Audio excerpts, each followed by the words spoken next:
The funeral was silent, heavy with grief until the police dog acted. He jumped onto his handler's casket, and his subsequent actions left the entire room in tears. Here's what happened. But before we get into today's story, drop a comment below telling us where in the world you're watching from. And if you love extraordinary police dog stories like this one, make sure to hit that subscribe button. You won't want to miss what's coming next. The October morning arrived gray and somber, as if the sky reflected the sadness of those assembled at Oakwood Memorial Chapel. A cool breeze stirred the nearby maple trees, their crimson leaves sometimes detaching to briefly swirl, before landing on the gravel pathway where numerous police cruisers were arranged in precise formation. Within the chapel, the atmosphere was thick with the combined fragrances of polished wood, floral displays, and the palpable stress of shared sorrow. Officers in dress blues occupied the pews, their badges adorned with black mourning bands. Their faces, typically hardened by years of service, visibly strained to remain composed as they observed the flag-draped casket at the room's front. Officer Michael Mike Reeves, 34 years old and an 8-year veteran of the Riverside Police Department, a recipient of 2 commendations for bravery, rested silently within the wooden box. An official portrait, positioned on an easel next to the casket, depicted a man with keen hazel eyes and a gentle smile that didn't fully convey a solemn demeanor. In the front row, Mike's parents were seated, visibly burdened by the sorrow of outliving their son.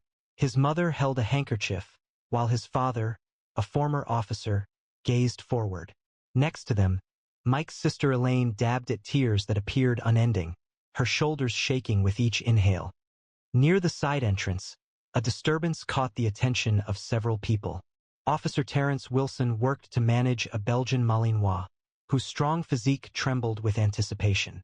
The dog's golden-brown eyes moved quickly around the chapel, examining every face and every area, as if looking for someone expected to be present.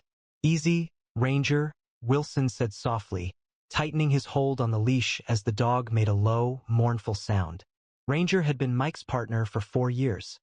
Working as a team, they had located missing children, arrested dangerous suspects, and uncovered hidden contraband that could have gone unnoticed. They were the K-9 unit's most accomplished team. Now Ranger's ears twitched, his nose working intensely, showing uncertainty in his posture. 4 years prior, Officer Mike Reeves had been in the impersonal hallway of the regional K-9 training center, anxiously straightening his uniform collar. Following 6 years of patrol work, he received approval for the K-9 unit, a goal he'd held since his academy days. The training sergeant, a stern woman named Martinez with 20 years of experience visible on her face, guided him towards the kennels. She cautioned him, her keys making noise as they walked, not to become too attached too quickly. He would work with 3 prospects before final assignments were made. Some partnerships succeed, others fail. The dog's choice is as important as your own. A lively atmosphere filled the kennel area. German Shepherds, Belgian Malinois, and Dutch Shepherds were watchful in their enclosures. Martinez paused at the 3rd kennel, where a tan Malinois with distinctive facial markings stood rigidly at attention, amber eyes following every movement. "This is Ranger, 18 months old, imported from a European working line," Martinez said, observing Mike's reaction. "He has a high drive, high intelligence, and could be too intense for some handlers." A prior candidate found him unmanageable, describing him as too intense. Mike lowered himself to the dog's level, keeping eye contact. Typically, police dogs displayed immediate enthusiasm or aggression upon approach, but Ranger was an exception. He stayed perfectly still, evaluating Mike with a disconcerting intensity, as if peering directly through him. "Hey there, partner," Mike said gently. At those words, a slight alteration appeared in Ranger's stance. A minor change that only Martinez detected, his eyebrows lifting a little. The dog moved toward the kennel gate with careful steps, paused once to sniff at Mike's offered hand, then settled, holding eye contact. "Well," Martinez said, "that's certainly not what I expected." The bond was instant, though neither person nor dog could articulate it. When they started training together the following day, the other handlers observed in amazement as Ranger seemed to predict Mike's instructions almost before he voiced them. By the 3rd week, Martinez discontinued the rotations, formally assigning pairs. Their initial significant challenge arose 6 months later, a missing 10-year-old child in Oakwood Park. The search had been ongoing for hours, with numerous agencies searching the thick woodland as night fell and temperatures decreased. Mike observed Ranger assessing the scene, tracking a scent trail that other canines had overlooked. "He's detected something," Mike transmitted to the command post. "We are proceeding east towards the creek bed." Rain had begun to fall, washing away scent particles, but Ranger never hesitated. He led Mike through thickets and over fallen trees until they found the boy, huddled beneath an overhanging embankment, hypothermic but alive. Their partnership extended beyond statistics. Mike had remained single, his apartment becoming their shared domain. Morning runs continued regardless of weather. Evenings were spent reinforcing training exercises that had become more like games, their lives completely intertwined. Mike's parents had thoughtfully provided Ranger with a Christmas stocking, acknowledging him as part of the family. The 911 call was received at 2:34 a.m. on Thursday, reporting a domestic disturbance on Elm Street, a residential area of modest single-family homes. Dispatch records indicated this was the third call originating from that address within the past 2 months, with prior incidents resolved without any arrests. Officer Chun was already en route, requesting additional support as per standard protocol. K9-7 was ready to assist, as Mike had radioed, with Ranger alert in the specialized compartment behind him. Acknowledged K9-7. The report indicated a male subject, possibly armed, with children present in the home. Mike's cruiser arrived approximately half a block from the address, maintaining dark lights to minimize the risk of escalation. Chen's patrol car was already on scene, positioned strategically to provide cover. Mike secured Ranger's tactical harness, and the dog instantly transitioned to working mode. "Report, what is the situation?" "Mike," she said as they neared Chun, who was positioned behind her vehicle door, hand on her holster. The male subject was identified as Jacob Reynolds, age 42. His wife had initiated the call, stating he had been consuming alcohol and had begun threatening her with a handgun when she announced her intention to leave him. 2 children were present inside the residence, aged 8 and 5. The house appeared dark, with only a single light illuminating the living room. Abruptly, the front door swung open, and a woman emerged, holding 2 children, all still in pajamas. "He's got a gun," she gasped, as Chen directed them towards the patrol cars. He stated he wasn't returning to jail. A records check verified Reynolds had previous arrests for assault and unlawful possession of a firearm. The situation had progressed from a domestic disturbance to a potential armed standoff. Reinforcements were on the way, estimated time of arrival 4 minutes. Dispatch updated, SWAT alerted but assembling. "We might not have 4 minutes, Mike responded, observing movement at the window. The subject appeared increasingly agitated. Additional patrol units arrived, officers taking positions around the perimeter. Mike released Ranger's leash, giving him a hand signal to stay close, a command that would keep the dog within 3 feet without restricting his movement. They proceeded to the side of the house, utilizing shadows for cover. "Got a visual," Mike reported quietly into his shoulder. Mike's subject in living room, confirmed armed, handgun in right hand, appears highly agitated. Captain Walsh's voice crackled over the radio. "Hold positions." Ostage négociateur en route. Reynolds, however, disregarded the order. The front door exploded inward. A figure appeared against the light within, weapon raised. "Stay back," he yelled, swinging the gun haphazardly between officers. Reynolds discharged a stray shot that struck Chen's patrol car. Officers retreated behind cover, issuing verbal instructions but refraining from firing due to the family's location behind vehicles. Reynolds moved down the front steps. One now pointed directly at the group, including his wife and children. Mike assessed the situation instantly. Reynolds had an unobstructed view of his family. Officers lacked a secure vantage point, and the man's finger was closing on the trigger. Mike gave Ranger the silent command they'd practiced repeatedly. 2 quick taps on his thigh, indicating an apprehension attack. Ranger surged forward with explosive speed, a tan blur in the darkness. At the same time, Mike moved to flank, positioning himself between Reynolds and his intended targets. Reynolds noticed the dog approaching and redirected his weapon towards the new danger. 2 shots echoed through the night. Ranger connected with Reynolds' arm, the expertly trained bite causing the man to drop his weapon. Both men went down, but Reynolds managed to fire first, with a bullet impacting Mike's chest just beneath his vest. A second shot followed from Mike's service weapon as he fell, hitting Reynolds in the shoulder, disabling him but not fatally. "Officer down!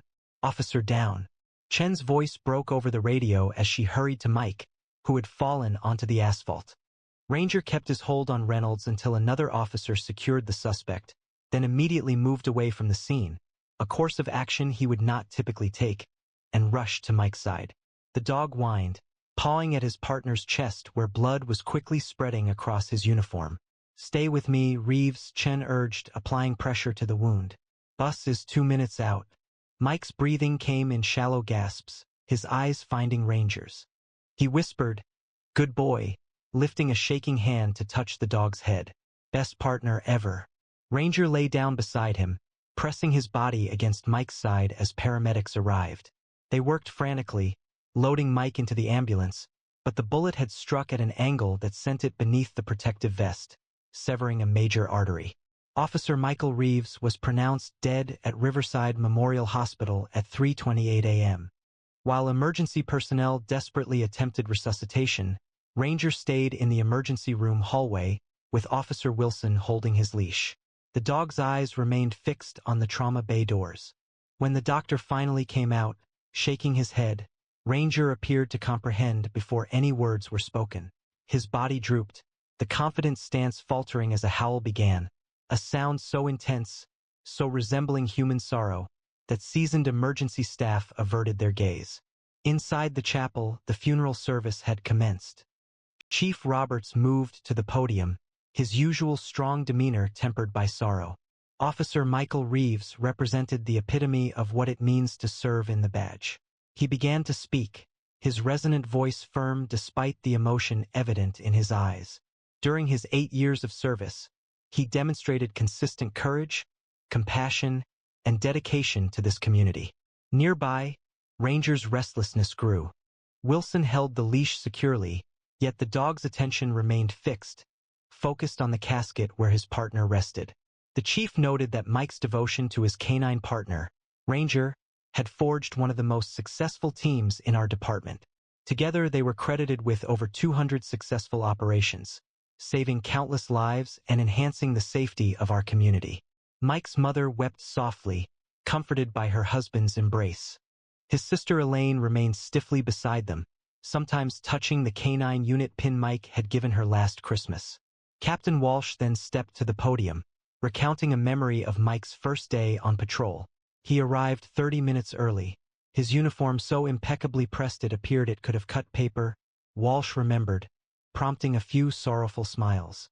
When I inquired about his promptness, he stated, "My dad always told me if you're on time, you're already late." Mike consistently exceeded expectations. As personal recollections transitioned into the official ceremony, Ranger displayed increasing signs of distress. The dog breathed rapidly, adjusting his posture, and kept his gaze fixed on the casket. Wilson worked to manage the situation, understanding the importance of the moment, yet obligated to ensure order throughout the service. The department chaplain commenced the religious segment of the service, his words of comfort seeming inadequate given the sight of a flag-draped casket and a room filled with grief. Though Officer Reeves walks through the valley of the shadow of death, he fears no evil, the chaplain stated. At these words, Ranger emitted a low whine that resonated through the quiet chapel, and several heads turned, with expressions of understanding rather than annoyance appearing on their faces. The service continued with the presentation of Mike's badge and service weapon to his parents. The department's bagpipe player moved to the front, the poignant melody of Amazing Grace echoing through the chapel. As the bagpipes ceased, a quiet stillness settled over the chapel. The funeral director walked to the podium, ready to provide directions for the procession to the cemetery. Prior to speaking, Ranger's demeanor changed significantly. The Belgian Malinois froze, his body trembling as if electrified. His eyes fixed on the casket widened. His breathing quickened, nostrils flaring as he perceived something only he could detect. Every muscle in his powerful frame tensed, coiling like a spring. "Something's wrong," Wilson whispered to Martinez, tightening his grip on the leash. "He's never acted like this before." Martinez recognized the signs. "That's not aggression," she whispered back. "That's recognition." At that moment, Ranger initiated his action with a swift advance that surprised Wilson. The dog broke free of the leash held by his handler. Multiple officers reacted to try and stop him, but Ranger was too quick. His actions were deliberate and purposeful as he sped down the central aisle.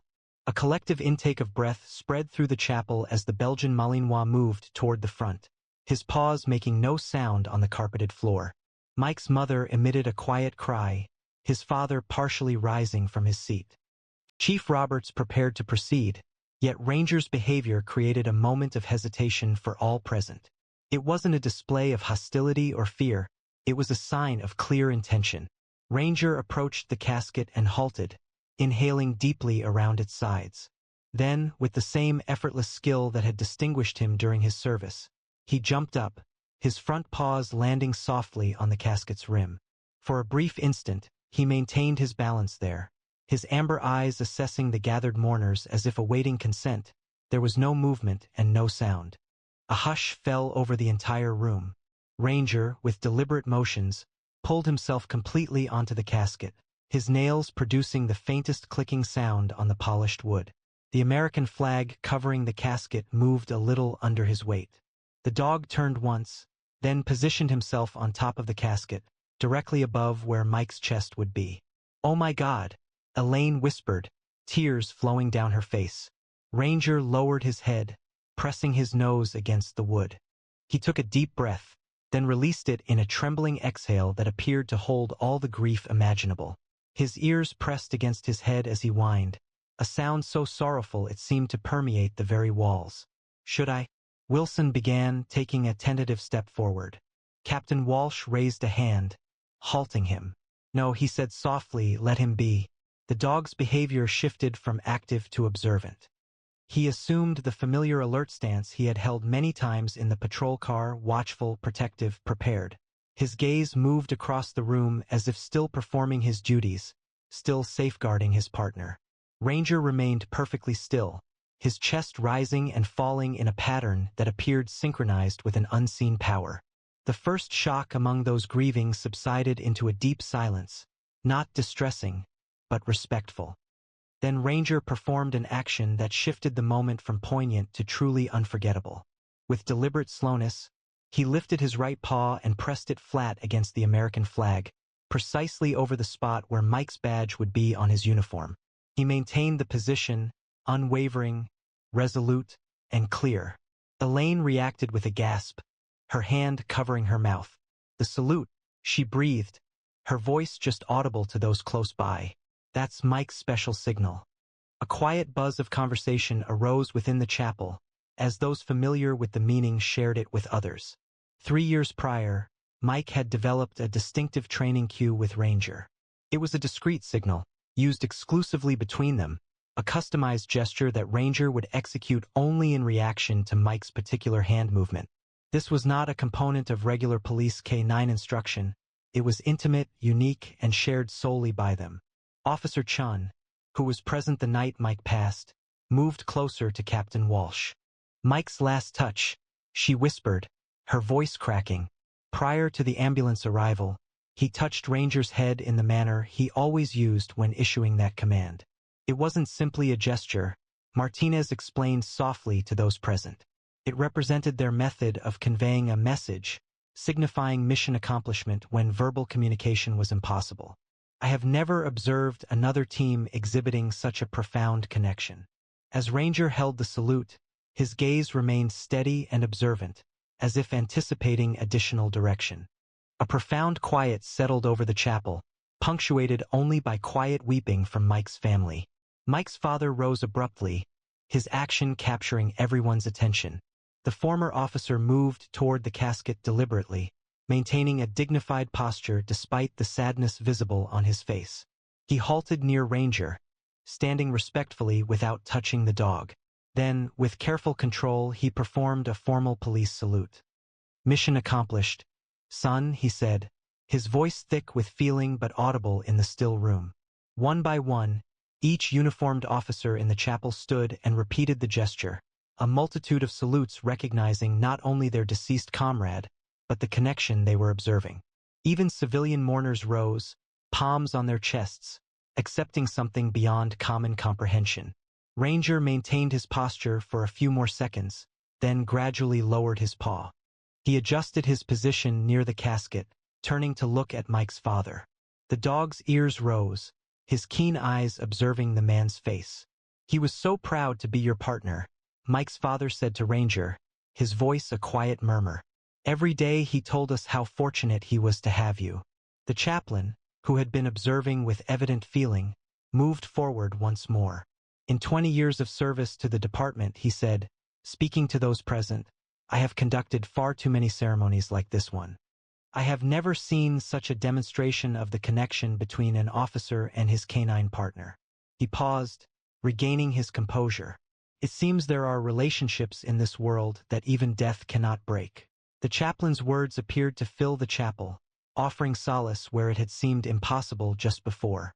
Mike's mother, who had been almost devastated, stood a little straighter, her gaze fixed on Ranger. Mike frequently claimed the dog understood everything, she stated, in a voice audible to those around. He asserted Ranger could occasionally read his mind. She wiped her eyes with a handkerchief. "I believed he was overstating things." Chief Roberts approached the podium once more, his own demeanor noticeably strained. "I believe we should modify our proceedings," he remarked, glancing at the funeral director. "It seems Ranger will be with his partner for the rest of the service." Throughout the service, Ranger stayed on the casket, a quiet protector watching over his companion. The funeral director, showing impressive flexibility, modified the arrangements to accommodate the dog. The customary pallbearers were in place, though questions remained regarding the concluding procession. "We need to proceed to the cemetery shortly," the director said to Captain Walsh. Walsh responded with a nod, then moved towards the casket with deliberate steps. Ranger spoke softly, mirroring the tone he had often heard Mike use. "We need to take Mike now." The dog's ears twitched at the familiar name, his amber eyes following Walsh's movements. He remained still, shifting his weight and settling more firmly atop the American flag. Mike's sister, Elaine, rose from her seat, dabbing her eyes with a crumpled tissue. She walked towards the casket, her steps unsteady but resolute. She had observed the strong connection between her brother and his canine partner from the very beginning. She recalled numerous family dinners where Ranger sat at Mike's feet, and holidays where the dog received gifts alongside everyone else.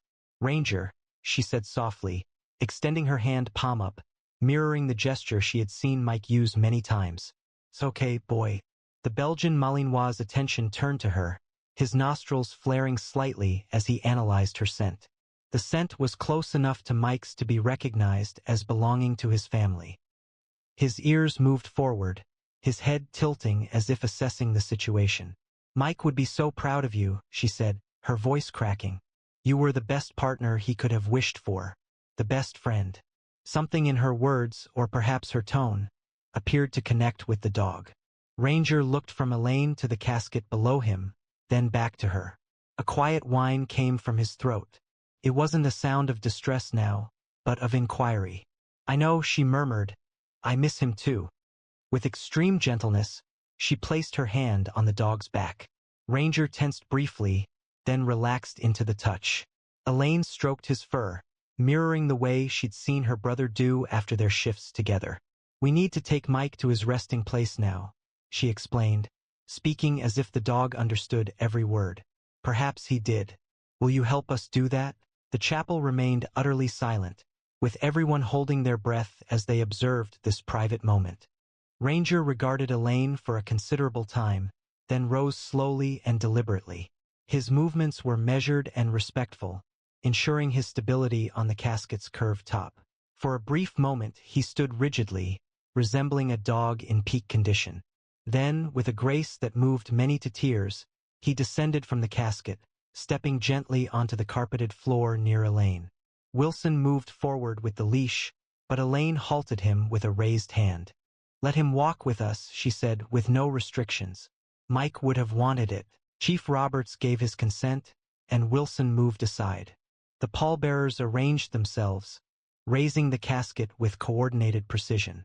As the solemn procession began its descent down the central aisle, Ranger stepped alongside the casket, positioned at heel, precisely where he would have walked beside Mike during patrols. Outside, the autumn air held the fragrance of rain in the distance. The hearse door closed with a quiet finality, sealing the last chapter. Ranger watched, a flicker of confusion returning to his stance. Wilson approached, anticipating the dog might need reassurance, but before he could offer the leash, Ranger acted.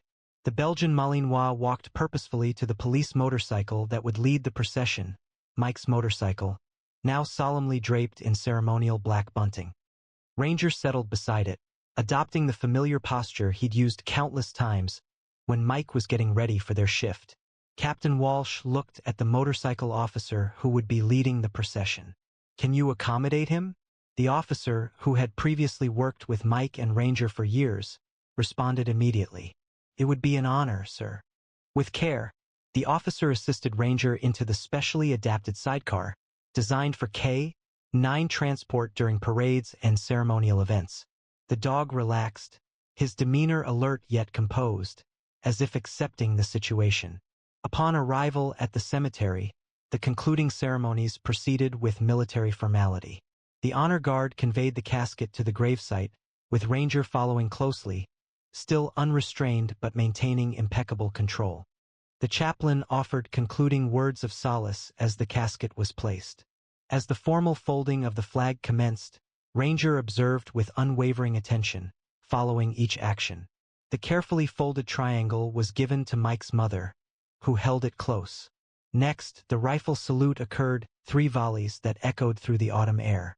Ranger reacted slightly at the initial shots, but remained in position. By the 3rd volley, he remained perfectly still at attention, seemingly acknowledging the respect being shown.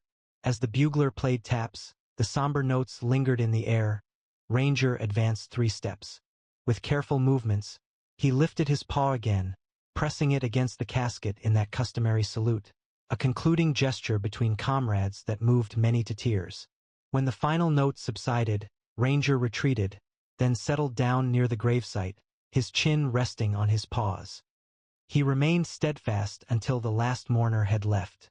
The cemetery gradually emptied, with mourners departing in small groups, many taking a moment to look back at the striking scene. A devoted dog kept watch near his partner's final resting place. Mike's family were the last to leave the gravesite. His father knelt beside Ranger, placing a calloused hand on the dog's back. "You'll always have a home with us, boy," he said, his voice thick with feeling. Mike would have wanted us to support one another at this time. The Belgian Malinois looked up at him, its amber eyes reflecting a depth of understanding that went beyond the boundaries of species. He shifted a little closer, acknowledging the bond, then turned his attention to the casket now being placed in the ground. Captain Walsh came forward, taking off his formal hat and holding it to his chest. He stated that the department had considered Ranger's future. Traditionally, canines are retired after their handlers pass away. Mike's mother looked up sharply. He was too young to retire. Too skilled. Walsh nodded. "That's what we believe as well. With your permission, Officer Wilson has volunteered to become Ranger's new handler. They already share a connection, and Wilson initially trained with Mike." Elaine wiped away fresh tears. Mike would agree. He often said Wilson was the only other officer Ranger seemed to truly listen to. As if in agreement with her words, Ranger stood, shaking his coat slightly. He glanced between the family members and Walsh, then purposefully moved to stand beside Wilson, who had come closer quietly. "I'll never replace Mike," Wilson said, his voice faltering. "I wouldn't attempt to, but I pledge to you and Ranger that I will respect their partnership in our work together." Ranger looked once more at the gravesite, his stance conveying a sense of finality, an acceptance that had not been visible previously. With deliberate movements, he turned and walked beside Wilson toward the waiting police vehicles. He did not look back. As any good officer would, He was moving forward, carrying the legacy of his fallen partner with him into whatever missions awaited. The bond between a canine officer and their handler exemplifies one of the most sincere partnerships in law enforcement, founded on absolute trust, steadfast loyalty, and a connection that transcends verbal communication. The final tribute given by Ranger serves as a poignant reminder that profound feelings are often conveyed through actions rather than words. Have you ever observed a moment where an animal appeared to comprehend death or loss in a manner that seemed inexplicable? What fosters such strong connections between humans and their canine partners that they can surpass even the final parting? If this story touched your heart, please take a moment to like and share it with someone who appreciates the extraordinary bond between handlers and their canine partners. These incredible dogs risk their lives alongside human officers every day, demonstrating courage and loyalty that deserve our recognition and respect. Subscribe to our channel and turn on notifications so you never miss another powerful story about police canine heroes. Our collection of true stories about dogs keeps expanding, with new videos added each week to display these extraordinary collaborations. Please view the suggested videos currently displayed for additional moving narratives that emphasize the steadfast commitment of police dogs nationwide. We will also see you again tomorrow at the same time with another fresh video. The police dog halted abruptly in the dark alley, refusing to proceed. His handler had never observed him behaving in this manner, but when backup arrived and revealed the truth, every officer was left shaken. Here's what transpired. Now, before we delve into today's story, please leave a comment below indicating where in the world you're watching from.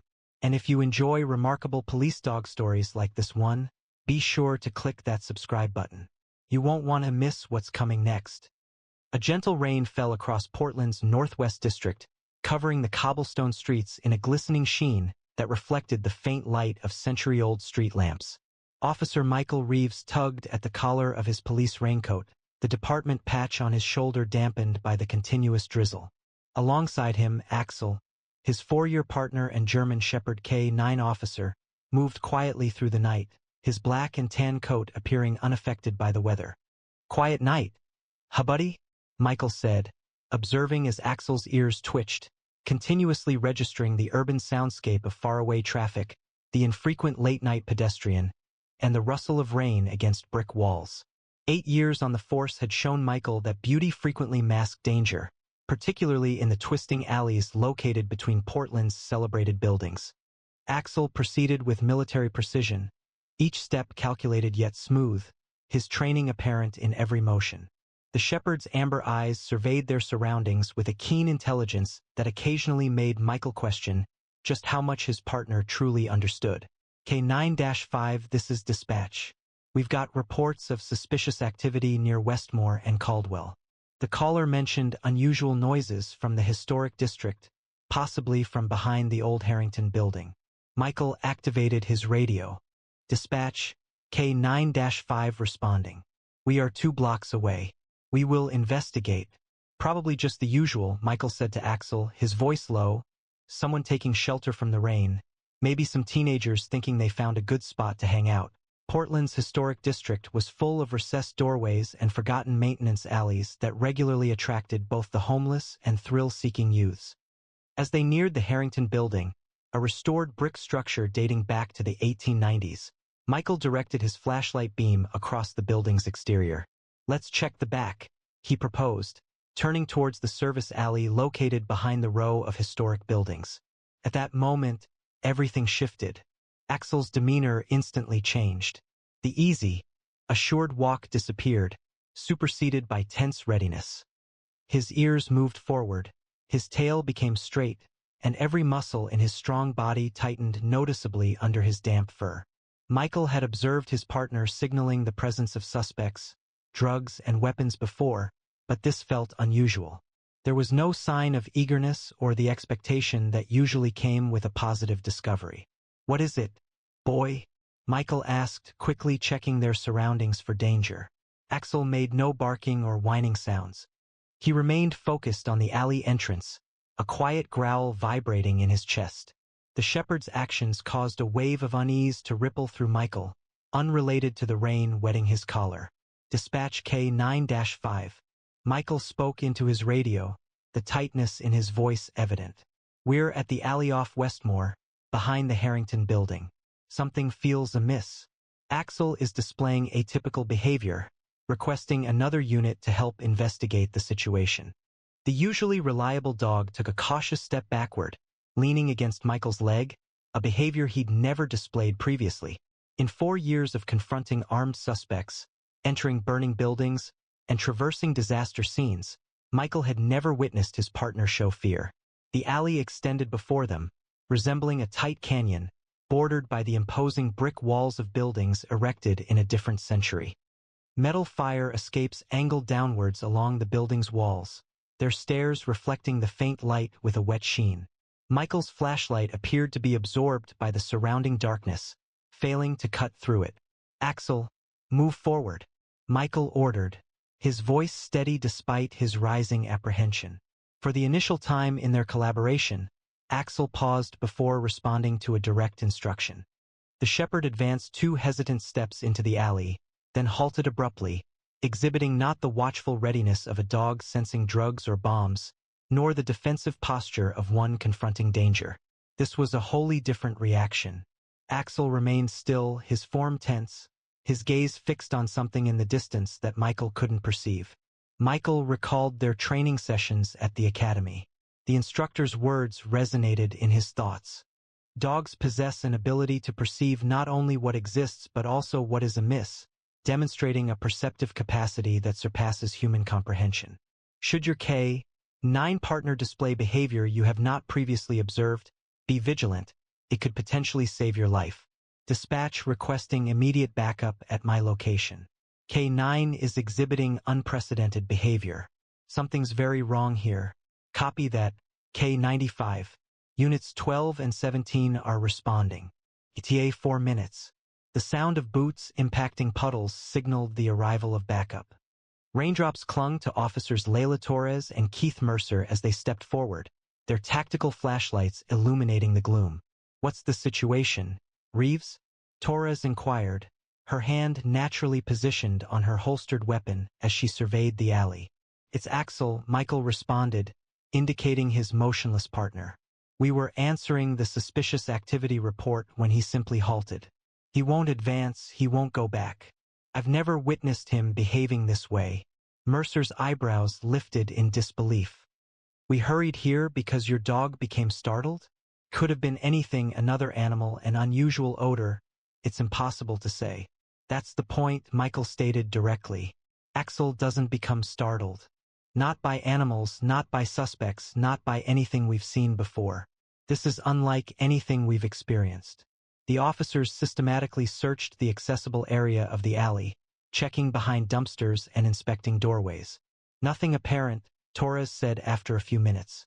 There were no indications of forced entry, no people present, and no apparent dangers. Almost immediately after, Axel emitted a quiet whine, a sound so unusual that the 3 officers became alert. The shepherd subtly changed his position, still hesitant to move forward, but now actively opposing Michael's mild attempts to guide him back to the road.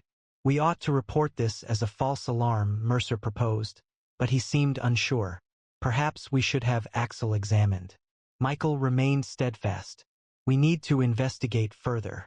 Axel is never incorrect, merely sometimes anticipating what we comprehend.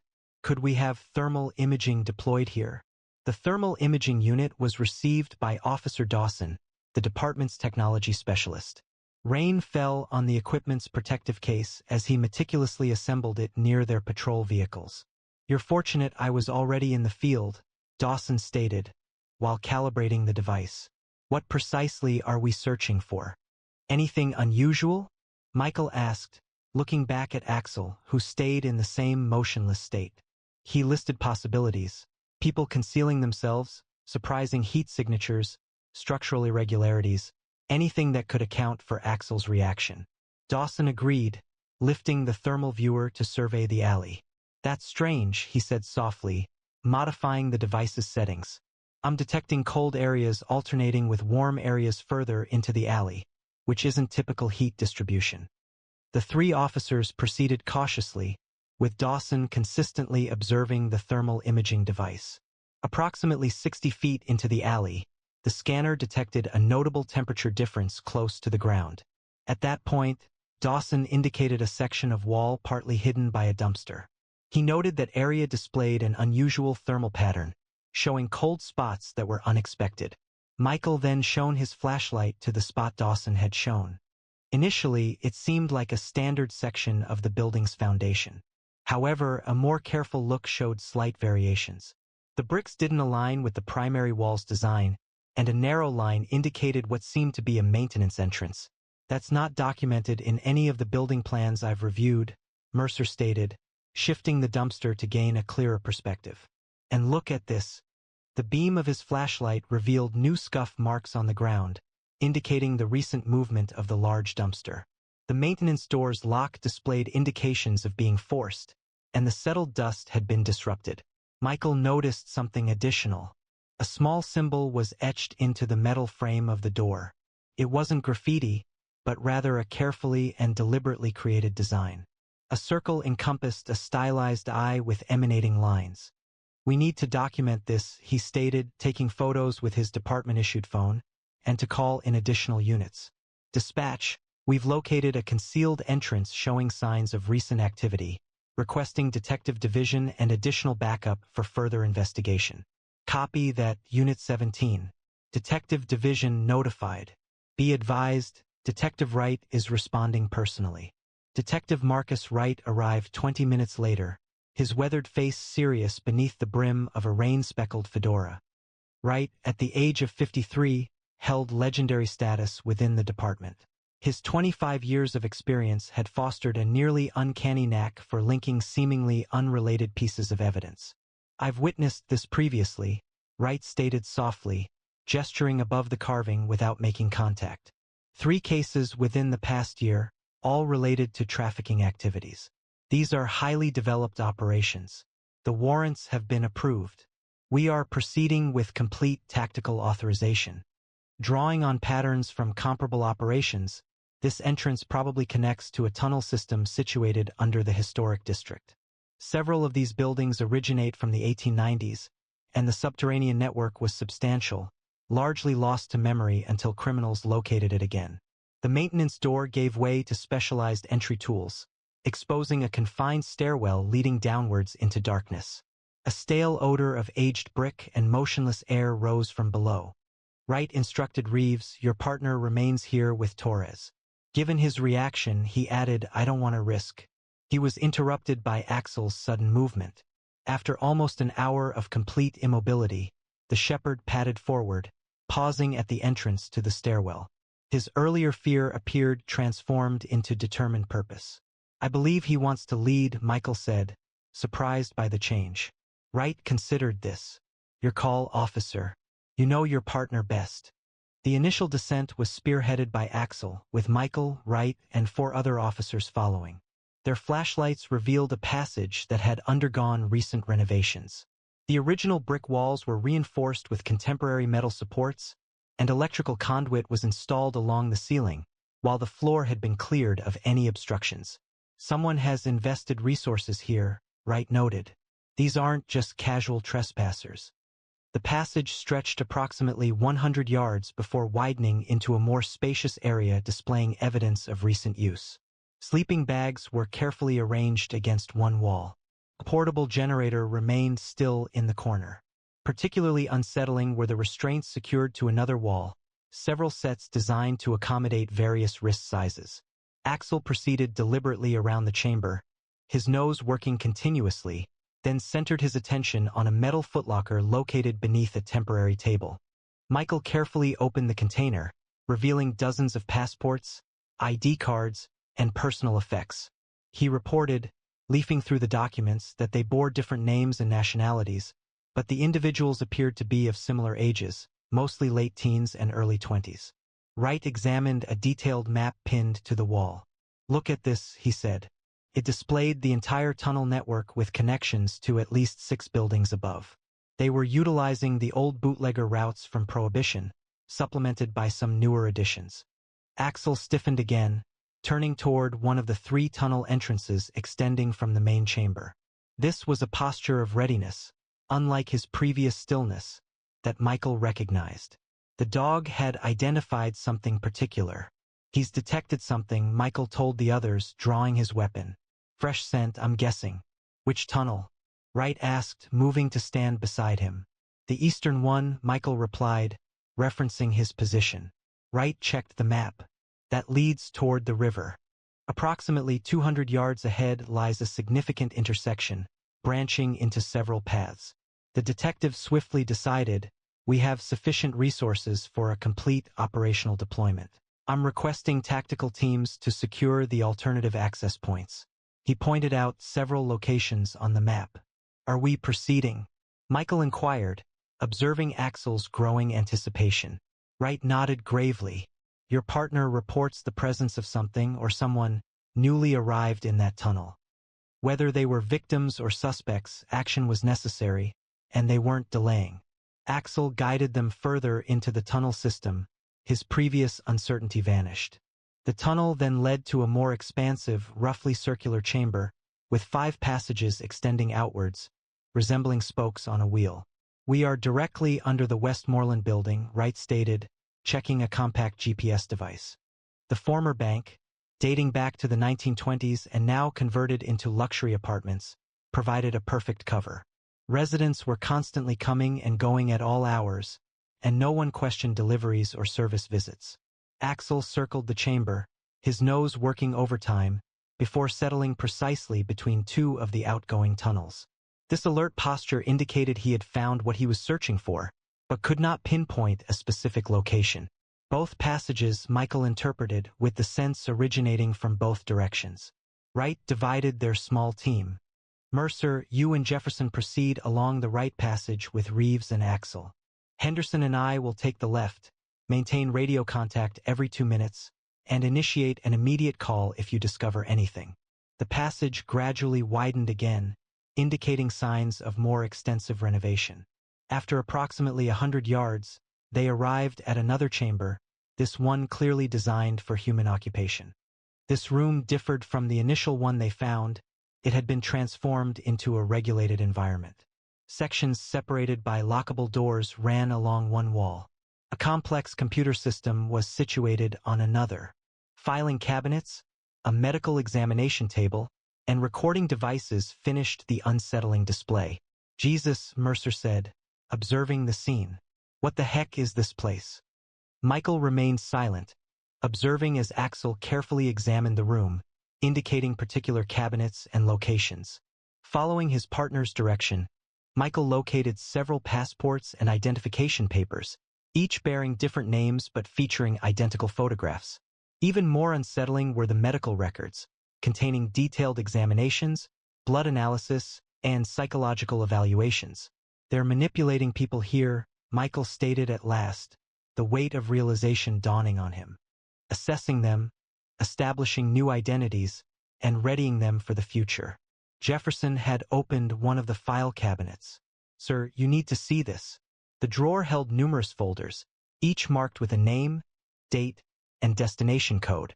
Affixed to each file was a photograph of a young person, most appearing frightened, disoriented, or unnaturally sedated. This isn't just trafficking, Wright stated from the doorway, having rejoined them after exploring the other passage. This was a complex operation. He displayed a leather-bound journal. Financial records were discovered in the other chamber, revealing millions of dollars in transactions. Axel persisted in his careful examination of the chamber, finally settling in front of a metal door located at the far end of the room. Another guarded location. This door differed from those previously found. It was heavier, secured with a modern electronic lock instead of a traditional deadbolt. There are people behind that door, Michael said, moving to join his partner. Wright examined the lock system. High-end security. They're keeping something valuable in there. Or someone, Mercer added. The detective pulled a specialized electronic bypass tool from his tactical vest. Standard override should work. Everyone ready? We don't know what's on the other side. Weapons drawn, the officers positioned themselves as Wright bypassed the security system. With a pneumatic hiss, the substantial door swung open, presenting a striking difference from the functional areas seen before. The room beyond enjoyed climate control and featured costly leather sofas, antique rugs, and modern artwork. A bar was situated in one corner, filled with high-end spirits. A large window seemed to dominate one wall, although the area visible through it was presently unlit. Wright approached a control panel located close to the viewing window. It wasn't a club, it was an auction house. He activated a button, revealing the space beyond the glass. The connected room held a small stage, encircled by theater-style seating accommodating roughly 20 people. Multiple camera angles were covered by mounted cameras, and a podium was positioned at the stage's center. "They're selling them," Michael stated, the words tasting like bile in his mouth, "selling people to the highest bidder." Axel maintained his alert posture. Without a doubt, his focus had heightened, his gaze moving from the auction room to a second door located at the far end of the VIP lounge. This second door opened into a hallway containing 6 rooms extending from it. Each room was compact, furnished with just a bed and minimal amenities. 5 remained unoccupied, but the 6th, "Call medical now," Michael instructed as he stepped into the last room. 3 people rested on thin mattresses, 2 young women and a boy who appeared to be no older than 14. All were unconscious, but alive, with intravenous lines connected to their arms from medical bags suspended on portable stands. "Sedated," Wright observed, verifying one woman's pulse. The pulse was strong and steady. They would remain under sedation until transport or, he looked back towards the auction room, his expression tightening, until they were sold. Michael heard updates from the tactical teams through his radio as they secured additional access points within the underground network. Early information showed that at least 2 suspects were caught attempting to escape via a service exit 4 blocks away. The medical team had just reached the 3 victims to provide care, when Axel abruptly stood up, fur bristling. This was not his warning for discovering evidence or even sensing a concealed individual. This served as the initial response, a consequence of an urgent danger. Prior to any action, Axel rapidly entered an unmapped tunnel, his speed requiring Michael to run to maintain visual contact. "Axel, wait," he called, drawing his weapon while running. Correct, potential suspects were in motion. The tunnel made a sharp turn, dividing into smaller passages that indicated recent activity. Michael listened for Mercer and Wright's footsteps as they followed, the sounds bouncing off the walls of the underground maze, but his attention stayed fixed on Axel's quickly fading figure in front. The shepherd moved through the twisting passages with steadfast confidence, making turns without pause. Ahead, Axel's barking resonated back to them, shifting from the controlled quiet of tracking to the sharp warning that indicated he had trapped his target. The passage ended with a rough wooden staircase ascending to a trapdoor. Axel stood at the foot of the stairs, intently observing the ceiling, barking with great force. The trapdoor above them moved slightly, revealing a narrow beam of faint light around its perimeter. Axel's barking grew louder. Rather than opening completely, the trapdoor shut abruptly, accompanied by the noise of a substantial object being pulled across its surface from above. The sound of hurried footsteps faded, accompanied by worried voices. "They're running." Michael began climbing the stairs, but Wright seized his arm. "Wait," he cautioned. "They could be setting a trap." Simultaneously, a quiet electronic beep came from above, followed by the noticeable hiss of gas being emitted. "Back," Wright commanded. "Everyone evacuate this area. Immediately." They retreated, just as a poisonous cloud started to leak through the spaces around the trapdoor. Axel guided them to a point 30 yards behind, where the air was still clean. "CS gas likely," Wright stated. "They're attempting to impede our progress." Jefferson's radio emitted static. The perimeter team was reporting activity at the Sentinel building. 2 suspects were observed leaving through the loading dock, proceeding east on foot. Michael, without awaiting verification, followed his partner, relying on Axel's judgment instead of conventional reasoning. The constricted passage appeared to twist unexpectedly, scarcely wide enough for the officers to pass through in sections, yet it kept a consistent diagonal path. "Clever dog," Wright observed as they reached a broader passage that rose sharply upward. "This has to be an original bootlegger route, not documented on any of the current maps." The passage ended at a corroded iron ladder, leading to a round hatch above. Michael ascended first, exerting force against the substantial cover. The mechanism resisted briefly before yielding with a groan of protest, exposing the interior of what appeared to be an abandoned mechanical room. "We're in the basement of Arlington Place," he reported back, recognizing the distinctive marble flooring visible through a partially open door that's directly across from the Sentinel building. They moved swiftly through the deserted building.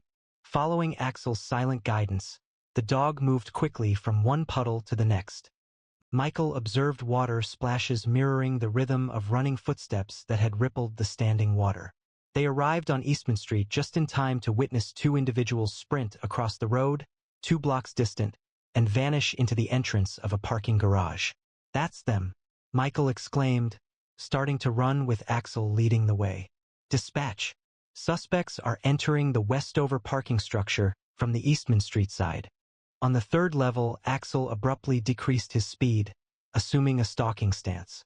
Just around the bend of the ramp, obscured somewhat by a support column, 2 men were working intensely at a laptop computer linked to a small portable device. Documents and hard drives were strewn about, and one was carefully inserting papers into a handheld shredder. "Police, don't move," Wright announced, appearing with his weapon raised. The younger of the 2 men quickly raised his hands, his face paling, while the older one moved to retrieve something from under his jacket. Axel responded immediately, swiftly moving across the space with intense focus. Before the man could finish his action, the shepherd secured the suspect's wrist with a firm bite, applying the necessary pressure to restrain him without causing significant harm. "Weapon," Michael alerted, observing the weapon that had fallen from the suspect's hand. Within seconds, both men were restrained face down on the concrete with their hands zip-tied behind them. The younger one had already begun speaking, his words pouring out in a frantic attempt to distance himself from his companion. "I just handle the tech," he insisted. "I set up the auction software, maintain the network. I never touched any of the merchandise. The people. It was all Kirsch's operation." The processing center located under Portland's historic district transformed into the city's most extensive crime scene in recent history. Over 3 days, teams of forensic specialists meticulously cataloged evidence, documented the facility's layout, and collected DNA samples, which ultimately aided in identifying numerous victims who had previously passed through the operation. "The level of sophistication was particularly unsettling," Wright noted during a short respite. "The majority of trafficking operations we disrupt are spontaneous and lack organization. This operation, however, functions similarly to a Fortune 500 company, exhibiting a corporate structure, quality control measures, and customer service protocols. The victims were regarded as commodities, possessing defined specifications and warranties. The 5 rescued victims were transferred to a specialized trauma center, where medical professionals experienced in trafficking cases are working to stabilize them physically while initiating the significantly longer process of psychological recovery." Wright told Michael that the youngest one was speaking. Just briefly, but it provided a timeline.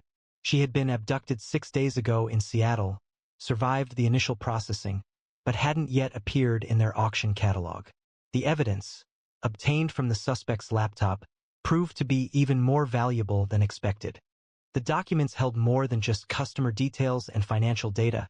They included communication records connecting the Portland operation to related sites in Vancouver, San Francisco, and extending eastward to Chicago. "International task forces are already targeting 3 locations based on our intelligence," Wright stated. "The plan involves coordinated raids and simultaneous action to avoid alerting any warning systems." Regarding the symbol discovered, the eye with the radiating lines, Wright confirmed that it represents their branding. "This pattern has emerged in previous instances, though we didn't grasp its meaning at the time. We now recognize it as a marker for their high-end product range, a designation they use, not one I would apply." His reaction clearly showed his displeasure. Each line signifies a distinct service they provide. The largest operations possess the highest number of lines. The one discovered had 7, the greatest number we've ever recorded. 1 week later, Michael and Axel resumed their standard patrol duties. The officer's path intentionally steered clear of the historic district, where the investigation persisted behind police barriers and under the observation of federal agents. Chief Bennett had recognized their requirement to resume a regular routine following the heightened stress of the previous week. The morning presented crisp, clear conditions. Autumn sunlight illuminated Portland's trees with a golden hue as they patrolled their beat through Cathedral Park. Axel proceeded with his characteristic disciplined precision, yet Michael observed a slight alteration in his partner, possibly a greater alertness or a stronger trust in his own intuition. They halted close to the St. John's Bridge, its Gothic arches rising above the Willamette River. Michael released Axel's leash, granting him a short respite in the grass while remaining vigilant about their environment. "You change things, he said softly to the shepherd. "It wasn't just concerning those 5 we located, but for hundreds more. They would never meet." Axel looked up at him with those intelligent amber eyes that sometimes seem to understand far more than any animal should. The case had already resulted in coordinated raids in 3 cities, the rescue of 17 additional victims, and the identification of over 40 individuals involved in the trafficking network. Yesterday, Wright had informed me that the International Task Force was planning operations in 6 countries, utilizing evidence obtained from the Portland facility. It was all a consequence of my intervention in that alley, Michael reflected, observing as Axel's ears rotated to follow a passing jogger. It stemmed from my recognizing something amiss and choosing to speak out. Continuing their patrol, Michael reflected on the remarkable connection that has grown between humans and dogs throughout millennia of evolution.